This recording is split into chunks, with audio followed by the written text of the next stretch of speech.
coaches. Today, before we get started, I want to thank our sponsor, CoachPad. No matter if you draw scout cards by hand or use a program on your computer, the CoachPad will give you back time by never stuffing a binder again before heading out to practice.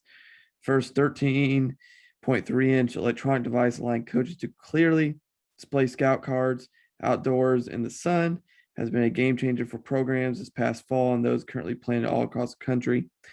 This new technology allows coaches to coach and not the monotonous task of stuffing and dealing with binders on the practice field. Check out the CoachPad and CoachPad Mini on thecoachpad.com. Please make sure you check out our sponsors, our affiliates.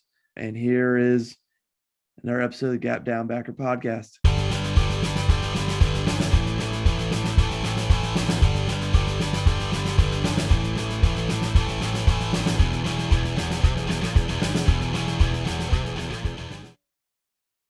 Welcome back to another episode of the Gap Down Backer podcast.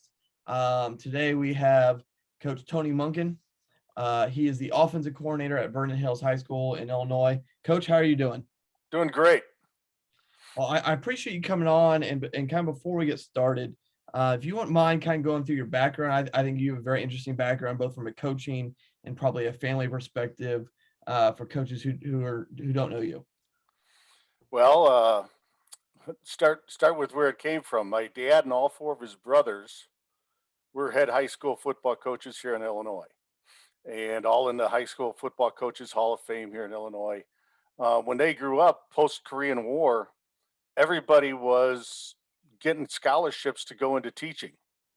So they all went to college, played college football, and got football money and free scholarship money. And so that's how it all started. And of the 18 grandkids from that family, 7 of us went into high school coaching or college coaching. At one point or another over those years, we've had another 5 of the grandkids that wound up being head high school coaches here in Illinois. And 2 of the cousins went into college coaching. My cousin Jeff's the head coach at West Point.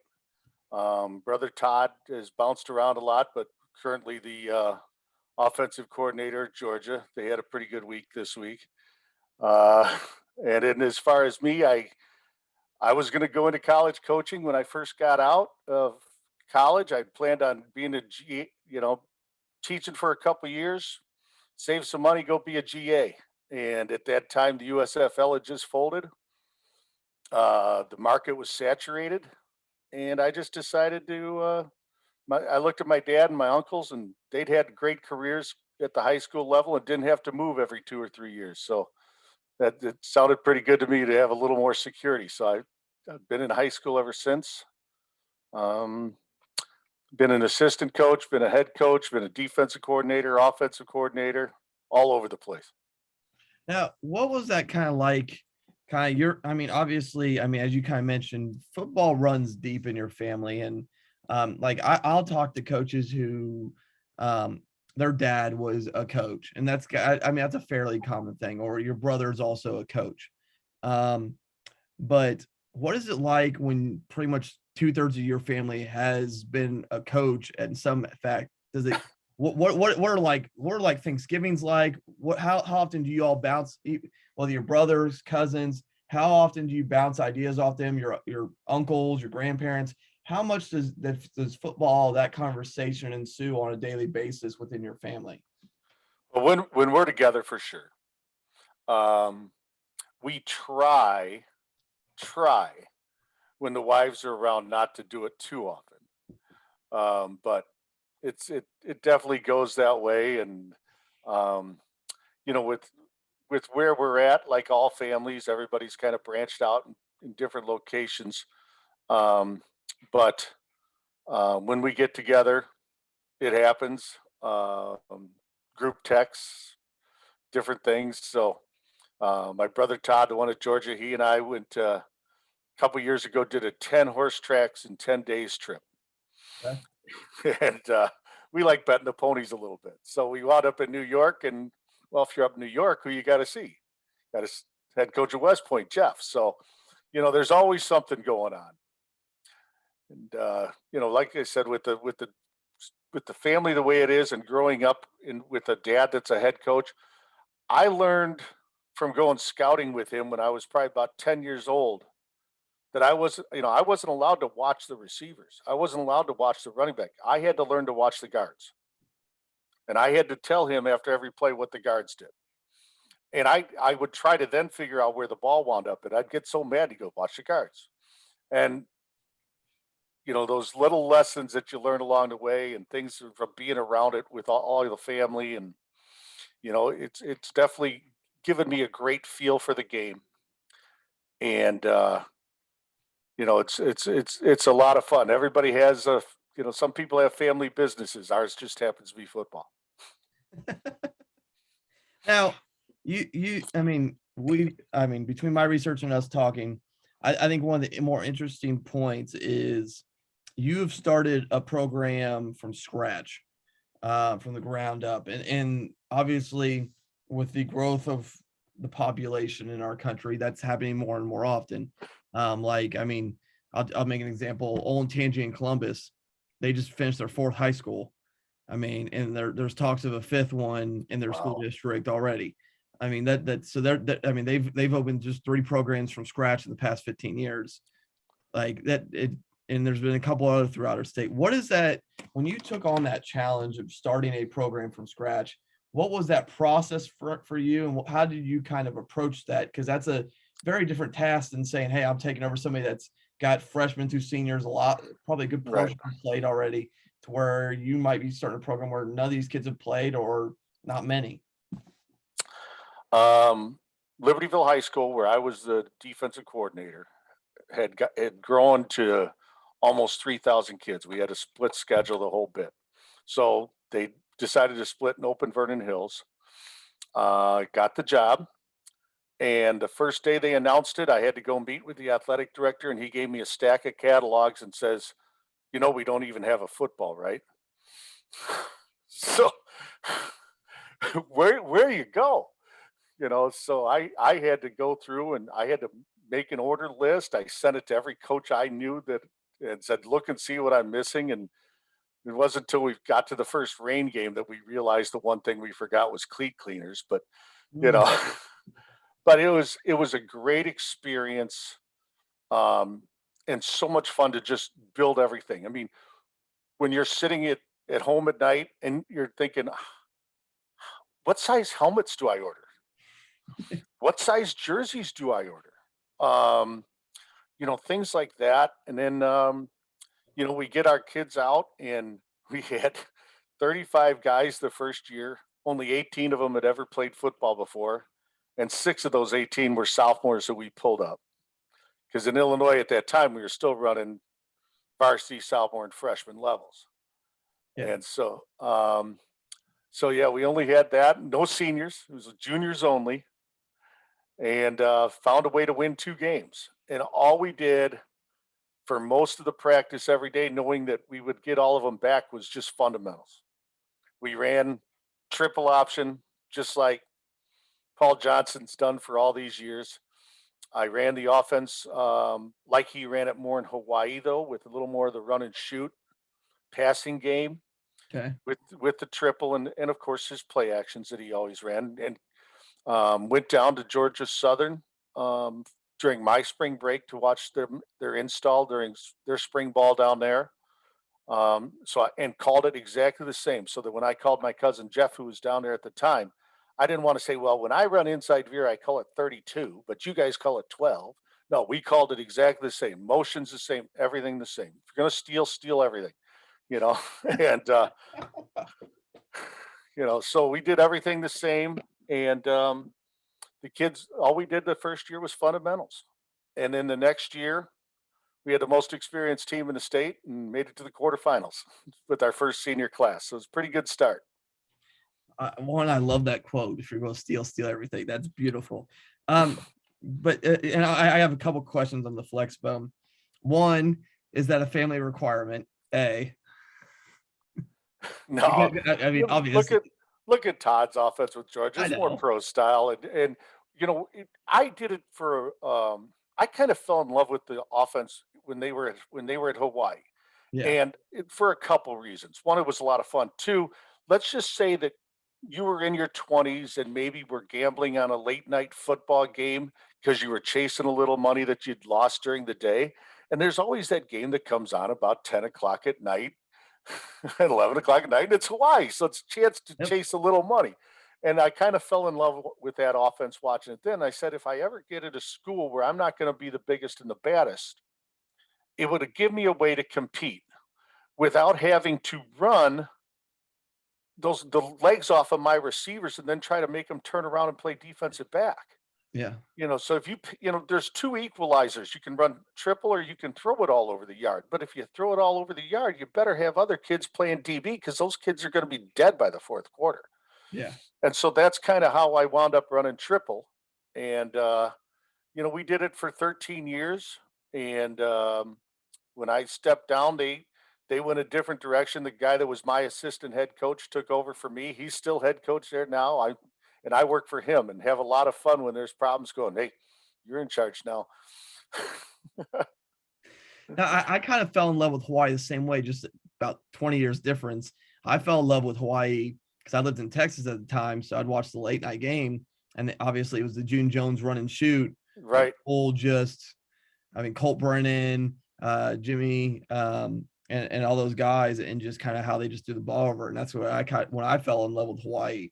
Just kind of a similar thing, just right, just a different point. Kind of continue with the Flexbone. Obviously, you are. And you messaged me a little bit about this because we talked a little bit, and you were well known at, and probably still are to a point of running speed option play action out of it, and kind of how that's evolved over the years. What made, and you mentioned that everybody knew it was coming, is just when was the problem. right. Do you want to talk a little bit about your speed option play action game and kind of how that became your niche, if you want to say so? I don't know that you'd call it a niche, but it's been a hell of a play for us over the years. And it even, no matter what offense I've been a part of, we've run it. And it's, if you run enough speed option, and we did, when we were Flexbone, we did it. Now that I'm in shotguns, spread and all that, 10 personnel most of the time, we run speed option. So to have a little action off of it makes a lot of sense. And the fun part about it is it's a run pass option. So when we come out, you got the outside guy, we call it the window play because he runs a post settle. And he has to stay in the open window so he can slide in, he can slide out, but he always has to have a clear vision of the quarterback with no one in between him. Number 2 receiver runs a wheel. Number 3 sets the edge to get outside. Okay. Okay. So post wheel, extra blocker. I always believe that if you're going to run sprint out or try to get outside, you better have 3 or 4 different ways to get that edge. You can't do it always. You can't do it the same way every time and expect to get out. So, but that's how we do it from that one. And if everybody bails thinking we're running window, well, we just run speed option. Yeah. And the quarterback just pulls up, pitches the ball, and off we go. And if the little, things we have off it, like if the safety starts trying to squeeze down on top of that window, he just bursts right by the safety. So there's little things we've added, over the years, but it's, I've probably shown that to, over the years, people have had me come in and talk about different things about the offense, but that's been probably the one that most people want to use. And it's really not that complicated, but it's just something that they haven't done before because it's the run pass option. My cousin Matt, when he was at Bolingbrook and he was the O coordinator there, he hit it 3 times in a state championship game to win the state championship and hit the wheel 2 of the 3. There you go. So, but yeah, you get that corner to bite on that post and it's all over. Mm-hmm. I get 100% what you mean, especially about the run pass option part. We ran we ran like a variation of like quick buck this year where he had the option. We had a pass of it for our running back. Once we hit it for a touchdown, the next one they ran with the receiver, so he just kept running. So Right. it's the same concept. It's just I mean, it's a very effective use of the run pass option, just have a various different aspect. But does anything else really change for it? Because obviously the receiving part, but does any of your line blocking have to change for it?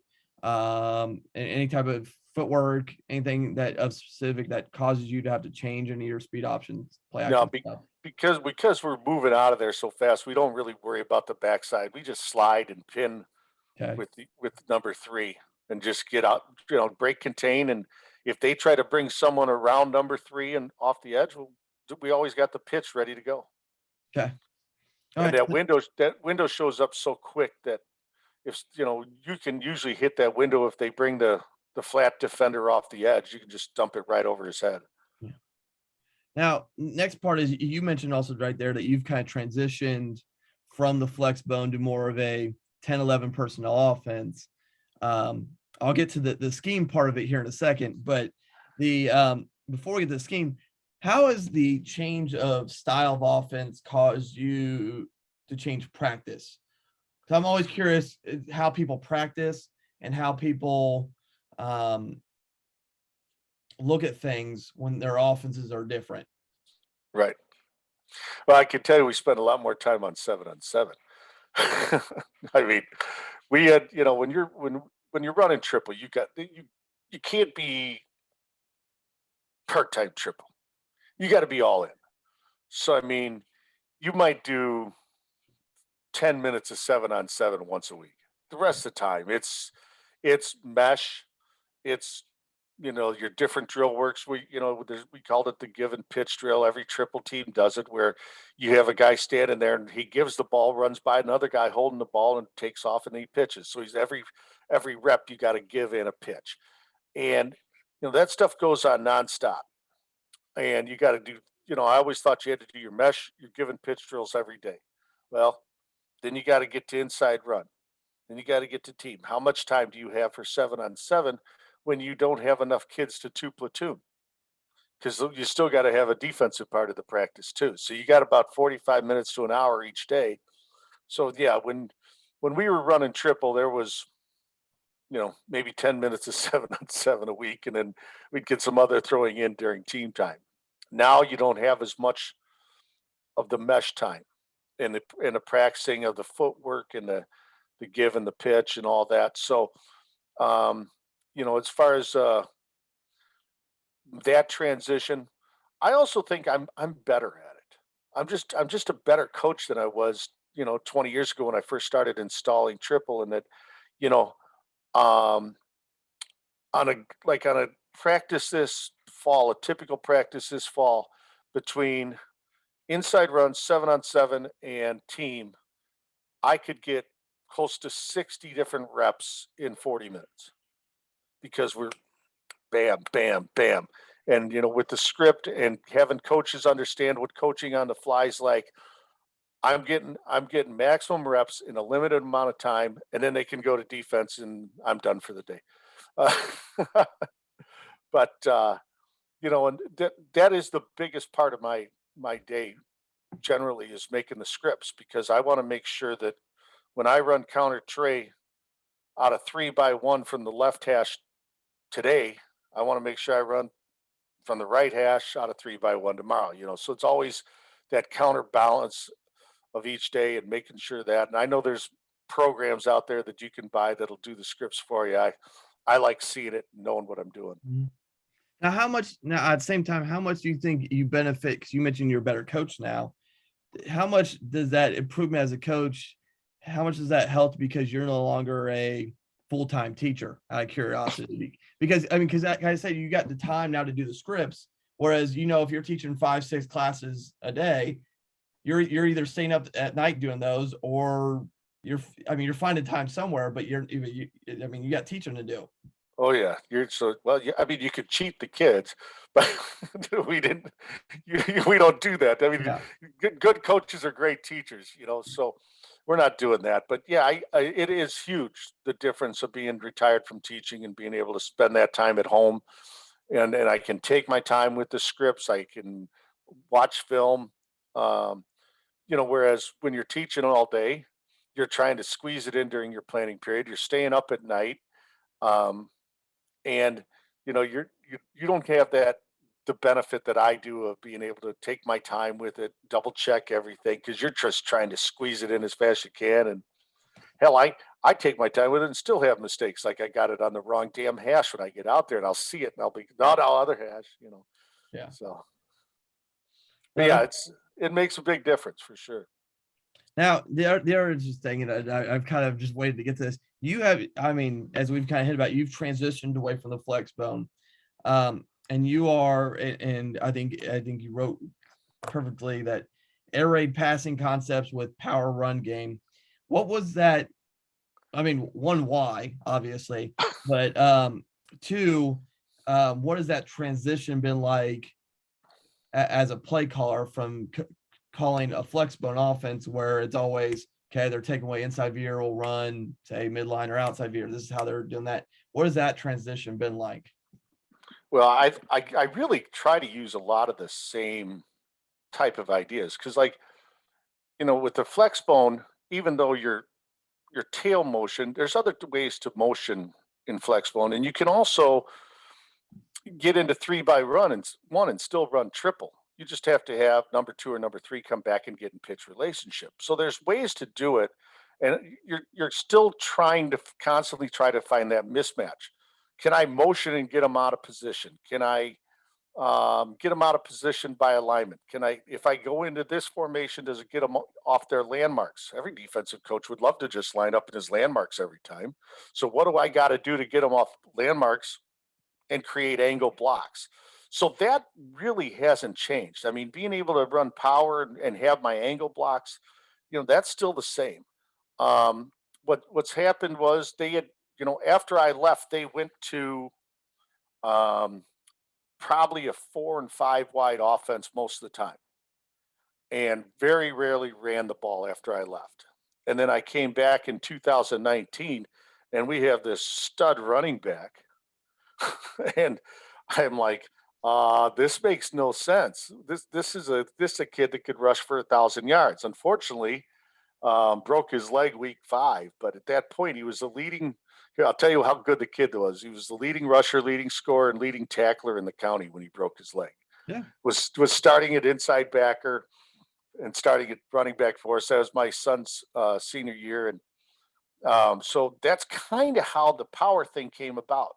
The second part of it was that we had 3 or 4 kids that were, H-back types. So I could get into 11, or I could leave them outside and insert them in to add to the power game.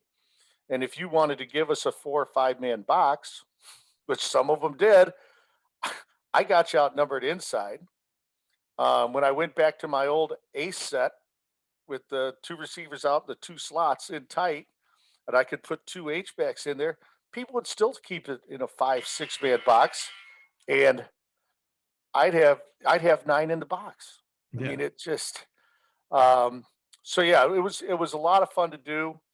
Don't get me wrong. I mean, there was talk about this year going back to triple. I mean, I still love it, but right now, just with our type of kids and the type of kids we're getting at quarterback, um, we're keeping it. You never know. Within another year or two, we might go back to triple. I still love teaching it. I love the quarterback's footwork. I haven't forgotten it. Um, yeah, I could do it in my sleep. Now, you kind of mentioned when you wanted the flexbone, you obviously visited Georgia Southern and you kind of pulled resources from XYZ. When you were transitioning to this, where were you able to pull resources from? Obviously, there's 8,000 resources online, but is there anybody you specifically visited or reached out to or watched or looked at to kind of pull your resources for the air raid and the power run game stuff? Well, I loved Leach's stuff, and anytime he was on TV, I kind of just not only a great interview, but um, I liked watching it, and so I started looking for people that were talking about that online. Ron McKee's a guy that I've watched a lot of his videos. I've never really talked to Ron, but I watched a lot of his videos, and then my brother Todd. with his, he's a power and zone guy, and they all confuse him with an air raid guy. Everywhere he goes, he has 1,000-yard rushers. Yeah. So that's kind of how I morphed into it. I loved watching Leach at Washington State, Texas Tech. I love watching him now. And with the back I had and with the resource I had in Todd, kind of all came together that way. And the line coach we have at Vernon Hills now is he loves the power game, so it makes a lot of sense. Okay. Now, the other interesting aspect is kind of you've been a head coach, an offensive coordinator, a defensive coordinator. What have you kind of taken away from the ability to do all three and kind of learned, and how much do you use what you've learned to kind of impart stuff on this current staff you're on? Obviously, you're mostly just the offensive coordinator. You're able to do offense and then kind of do what you need to do. But how much are you still giving information to your head coach, who used to be your assistant, and the defensive staff? And how has that kind of come together? Well, the DC is still the one that I hired. And he and I did, he and I started coaching together about 94, 95, somewhere in there. So they still run the same 3-4 I ran when I was the defensive coordinator. So I have, I'll help them with some certain things, but really my focus is so much on the offense that it's hard to find the time for it. But how did I become 3-4? Was that what you were saying? Yeah, I mean that would kind of going to be the next transition. Obviously, being able to bring knowledge to them, but I mean, you wanted more about how I use it. With the year, I became a D coordinator because I wanted to be a head coach. Okay. And we had an established offensive coordinator at Libertyville High School, and so the head coach says to me, you want to be a D coordinator? I go, yeah. And he goes, well, you really haven't coached much defense. I go, give me 3 months. I'll be ready. And, good coaching is good coaching. I can take a running back coach that's never coached DBs and give him 2 months to go talk to people and find out. He'll be a hell of a coach. If you're a good coach, you'll find a way to coach. And so I started out, and I was running their defense was that old tilt 4-3. And God, I hated it. It just, I felt like I was changing every week. I had to adapt to you. And I don't want that. I want to, what I teach in June, I want to still be running in the playoffs in November. Okay. So I want to force you to adapt to me. So that's how I got into the 3-4. And I started talking to a lot of the guys around here that were running it. And the one thing about the 3-4 is everybody says, oh, it's a stunt. No, it's bullshit. Oh, sorry. The slant allows me to be whatever I want. And if I screw people down, I can be whatever I want. So I can be an underfront. I can be an overfront. I can be a 4-4 if I want to be a 4-4. And I can transition into nickel without changing personnel. There's very few other defenses that allow you to do that. And so the flexibility of it and the teaching part of it, being able to do the same thing from June to November, that's how I became a 3-4 guy. And using that idea with what I learned from there, Pete Carroll used to talk about why he still runs his 4-3. And he never changed over the years. And it's because I know where its weaknesses are, and I know where you're going to want to attack, and I know how to counter that. If I change, I don't know the counters anymore. So I learned from running a defense where the weaknesses are in defense, and so that's what I use most of the time with the offense. I try to pick my matchups. And the one thing I always remind our coaches is that I don't have to confuse the other coaches. I just got to confuse 16, 17, 18-year-olds. So that's 100% correct. And I mean, we've conversations all that. It's like, I'm not trying to beat the coordinator on the other side of the field. I'm trying to beat the 16, 17, 18-year-old that's starting quarterback or starting off left tackle or deep nose tackle or whatever side of the ball we're on. Right. but how, I mean, also building off that conversation about the 3-4s, how did that evolve over the course of your career? Because obviously, like, I mean, football in general has had a somewhat of a schematic evolution to a point, run pass options instead of the triple. I mean, it's really kind of two sides of the same coin, just presented a little differently.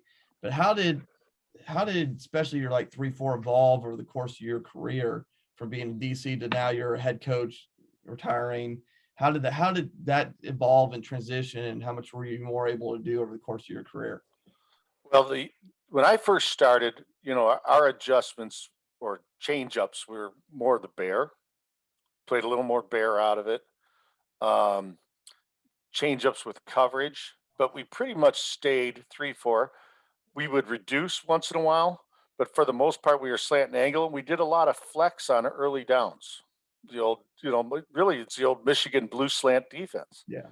And so over the years, that transition came to where because the team's throwing the ball so much more, we found a way to choose our personnel so that we could jump into nickel without having to bring somebody in from the sideline.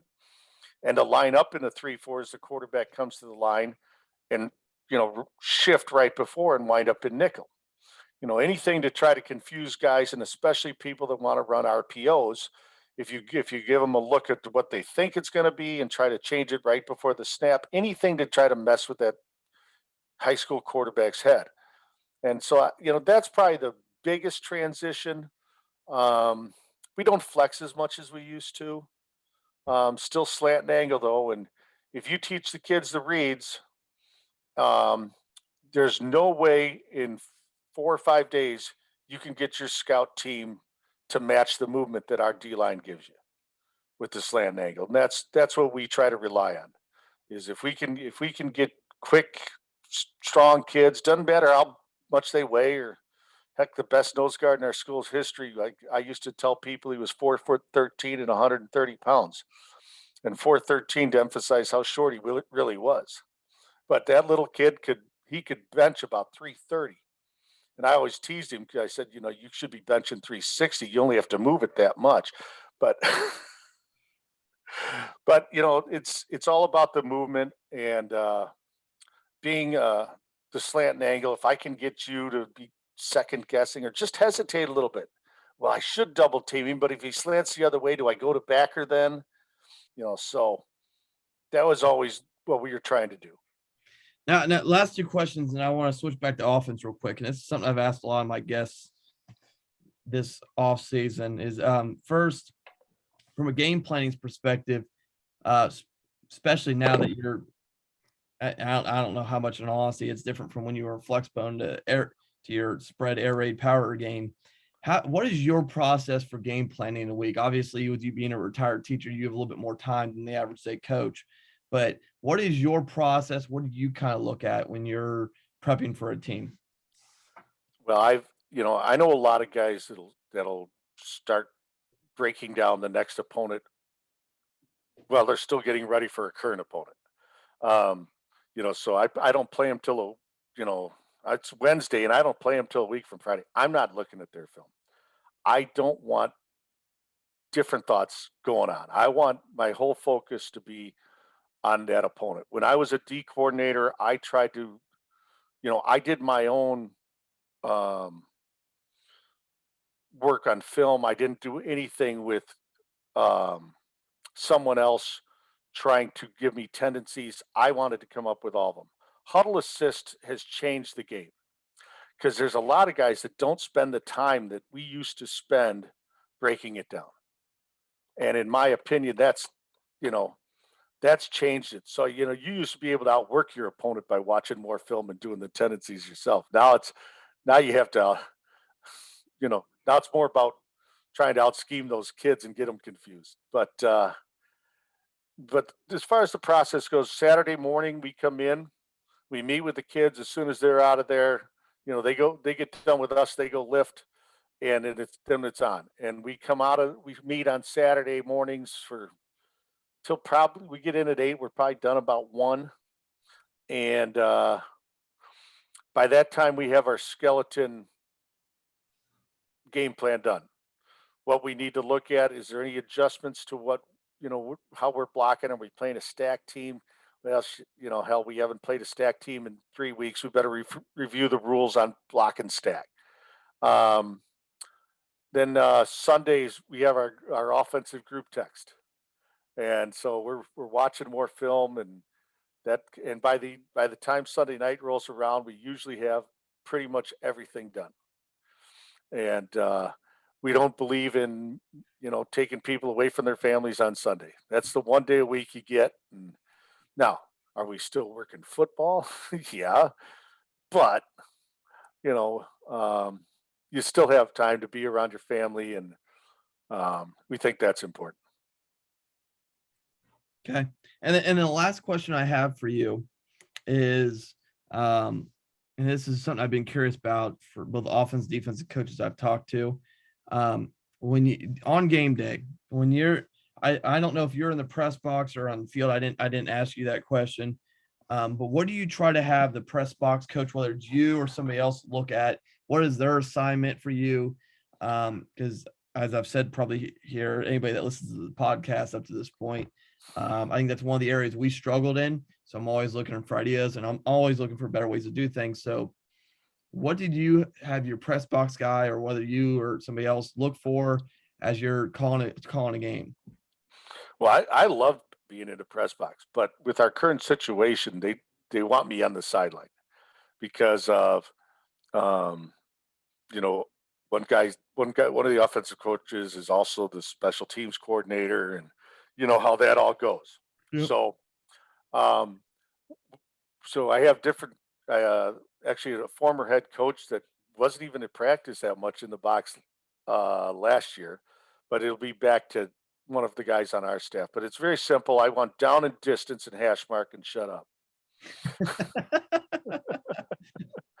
That's That's it.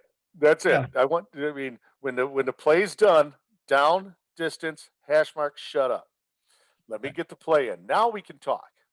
I want you watching the defensive backs. I'm gonna, and I can see the ones on our side, so I don't need you watching the defensive backs on our side. I want the defensive backs on the other side. What are they doing? Is he biting?